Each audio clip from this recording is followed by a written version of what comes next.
नमस्ते दोस्तों। अभी हम डिस्कस करेंगे बिहार का ज्योग्राफी। बिहार के ज्योग्राफी में आज मेरा चौथा लेक्चर है, जिसमें आज डिस्कस करेंगे बिहार का विशाल मैदान।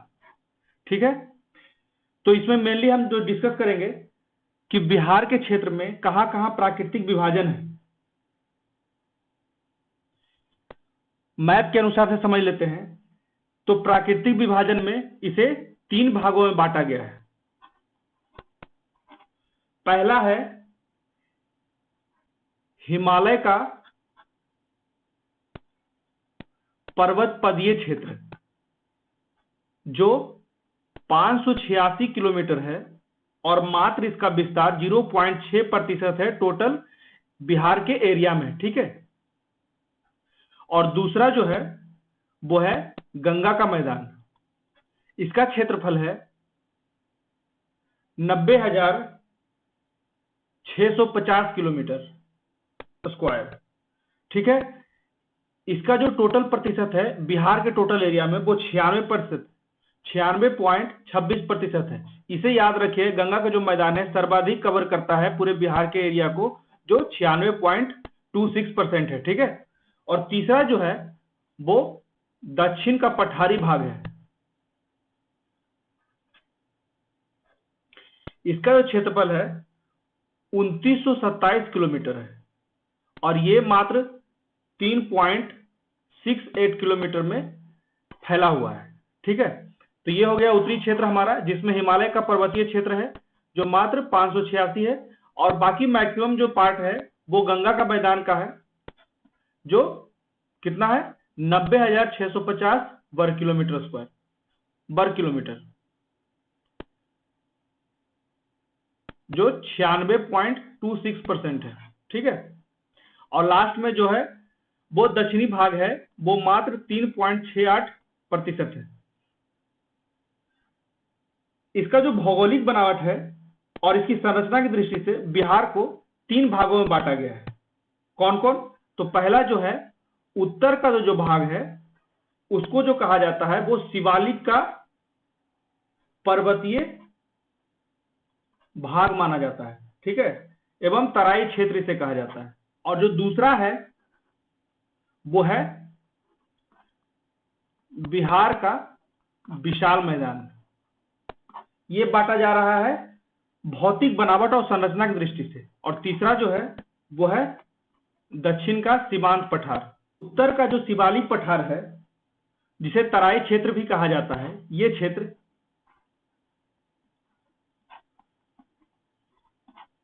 ठीक है, ये बिहार के उत्तर पश्चिमी क्षेत्र में है, यहां पे। ठीक है, यह एक ऐसा क्षेत्र है जिसका कुल क्षेत्रफल लगभग 932 किलोमीटर है। यह शिवालिक पर्वतीय क्षेत्र हिमालय का तृतीय मोड़ कहा जाता है। ये याद रखिएगा, तृतीय मोड़, हिमालय का तृतीय मोड़ कहा जाता है। यह टर्सरी भू संचलन का भाग है। ठीक है, टर्शियरी भू संचलन। ठीक है, अब इसे फिर से बांटा जाता है। अब इसे 3 भागों में बांटा गया है। ठीक है, पहला जो है वो रामनगर दून, दूसरा जो है वो सोमेश्वर श्रेणी, और तीसरा जो है वो है दून घाटी। अब इसके बारे में विस्तार से आगे पढ़ते हैं।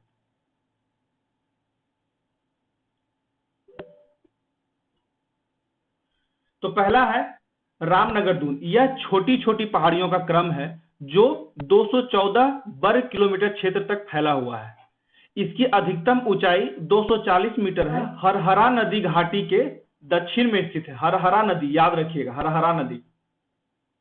अब दूसरा है सोमेश्वर श्रेणी। सोमेश्वर श्रेणी का विस्तार पश्चिम में त्रिवेणी नहर के शीर्ष भाग से भिकना ठोरी तक लगभग 75 वर्ग किलोमीटर में है। इसका शीर्ष भाग बिहार और नेपाल के बीच सीमा बनाता है। ठीक है, ये बिहार का क्षेत्र हो गया। ऊपर का अगर नेपाल का है तो ये जो सीमा है इसी को बिहार और नेपाल के बीच का सीमा बनाता है भिकना ठोरी। तो मान लीजिए यही क्षेत्र है भिकना ठोरी।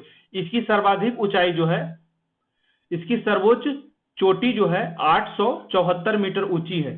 इस क्षेत्र में कई दर्रे हैं पास जो नदियों के बहाव के कारण बने हैं। इसमें सोमेश्वर और भिकनाठोरी के साथ साथ मवाद प्रमुख हैं। इन्हीं दर्रों से बिहार और नेपाल के बीच संपर्क मार्ग स्थापित किया जाता है। तो ये बहुत इंपॉर्टेंट है, सोमेश्वर, भिकनाठोरी और मवाद, ये तीनों पॉइंट याद रखिएगा, जो बिहार और नेपाल के बीच संपर्क मार्ग बनाने में मदद करता है। शिवालिक बलित पर्वत के फोल्डेड माउंटेन, शिवालिक बलित पर्वत के इन श्रेणियों में नदी द्वारा अपर्दन के कारण काफी उबड़ खाबड़ क्षेत्र का विकास हुआ है। इन नई परतदार चट्टानों में मुलायम बलुआ पत्थर मिलता है। परतदार चट्टान में जीवाश्म होगा और फोल्डेड जो माउंटेन बनता है ये हमेशा बनता है अभिसारी संचलन से। ठीक है, अब तीसरा देख लेते हैं दून घाटी। दून घाटी उपयुक्त दोनों उपभागों मतलब कि रामनगर दून और सोमेश्वर श्रेणी के बीच में स्थित है। उप विभाजन से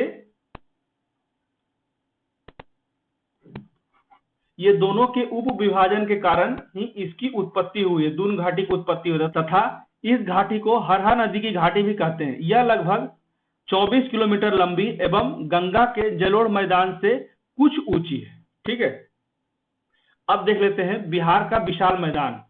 इसकी मुख्य बात है यह 90,650 वर्ग किलोमीटर में विस्तृत है, जो बिहार के कुल क्षेत्रफल का लगभग 96% भाग है। उत्तरी पर्वतीय प्रदेश और दक्षिणी पठारी प्रदेश के बीच फैला बिहार का विशाल मैदान नदियों द्वारा लाई गई जलोढ़ मिट्टी से बनता है।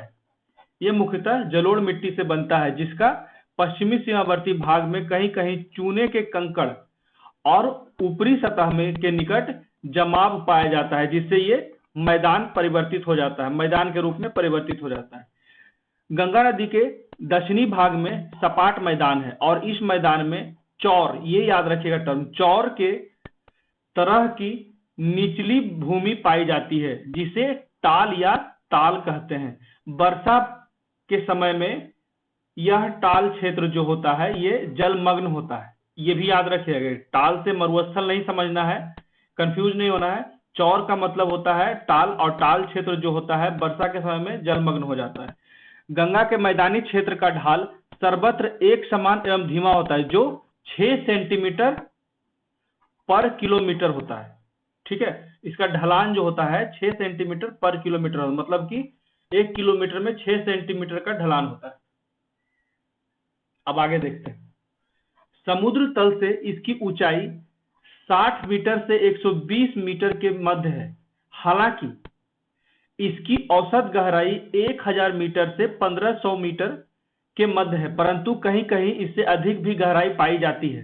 पूर्ण राज्य को मूलतः 2 भू आकृति के प्रदेशों में बांटा जा सकता है, या फिर यह भी कहा जा सकता है कि गंगा नदी इस मैदान को 2 भागों में बांटती है, जिसे गंगा का उत्तरी मैदान कहते हैं और एक को गंगा का दक्षिणी मैदान कहते हैं। इसको अगले लेक्चर में मैं विस्तार से समझाऊंगा कि गंगा का उत्तरी मैदान में कौन कौन सा क्षेत्र है। यहाँ जैसे गंगा के उत्तरी मैदान में भाबर, तराई और उप तराई जैसे क्षेत्र पाए जाते हैं, वहीं दक्षिणी मैदान में छोटा नागपुर पठार के कुछ क्षेत्र पाए जाते हैं, खादर प्राचीन चट्टानें पाई जाती है।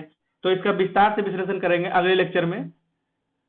तो कैसा लगा मेरा वीडियो जरूर मुझे बताइए कमेंट करके। मेरे वीडियो को ज़्यादा लाइक करें, शेयर करें, कमेंट करें और प्लीज़ सब्सक्राइब कर दें मेरे चैनल को।